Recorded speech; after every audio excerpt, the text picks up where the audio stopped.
রাজ্য সরকার অ্যাডভাইসারি দিয়ে ডাইরেকশন দিয়ে বলছেন রাত্রিটা মহিলাদের জন্য নিরাপদ নয়। এই লজ্জা রাখার কোনো জায়গা আছে? এখানে সংসদে বিধানসভায় মহিলাদের আসন সংরক্ষণ বিল পাস হচ্ছে, নারী সশক্তিকরণের কথা বলা হচ্ছে।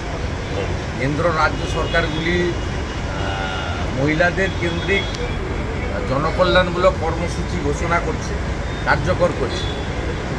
প্রধানমন্ত্রী আবাস যোজনার বাড়ি মহিলাদের নামে এগ্রিমেন্ট হচ্ছে, সেইখানে এই রাজ্য সরকার আলাপন বন্দ্যোপাধ্যায় একটা চাটুকার, তাকে দিয়ে বলছে যে রাত্রিবেলা মহিলাদের ডিউটি করার দরকার নেই। একদম সবচেয়ে বড় তো এইটা বিপন্ন পশ্চিমবঙ্গে, মহিলাদের যে রাত্রিবেলা নিরাপত্তা নেই, এটা সরকার বলছে।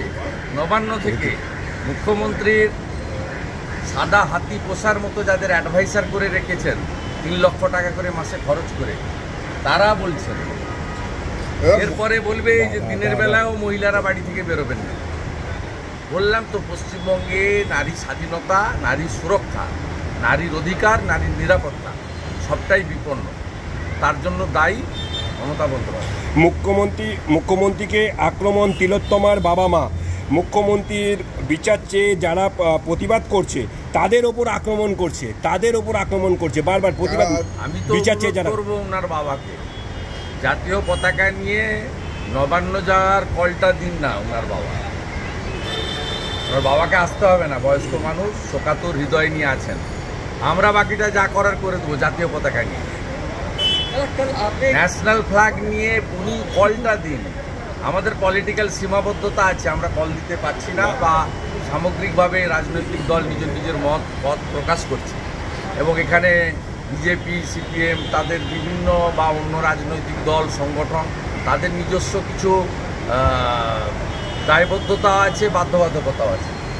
ওনার বাবা একটা কল দিক যে মুখ্যমন্ত্রী যদি 25 তারিখের মধ্যে বা 24 তারিখের মধ্যে পদত্যাগ না করেন, তাহলে আপনারা নবান্ন চলুন জাতীয় পতাকা হাতে, বাকিটা আমরা করে দেবো। আর কাউকে প্রমাণিত মমতা ব্যানার্জি পুলিশ মন্ত্রী হিসেবে ব্যর্থ।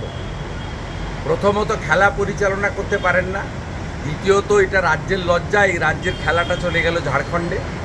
আর তৃতীয়ত যদি না পারবেন, অমিত শাহজিকে চিঠি লিখতে পারতেন যে কেন্দ্রীয় প্যারামিলিটারি ফোর্স দিয়ে আপনি করুন। এই রাজ্যে পঞ্চায়েত ভোটার প্যারামিলিটারি দিয়ে, এখনও পশ্চিমবঙ্গে কয়েকশো কোম্পানি প্যারামিলিটারি আছে পোস্টপোন ভায়োলেন্সকে রোখার জন্য। आप देख रहे हैं न्यूज़ UNI।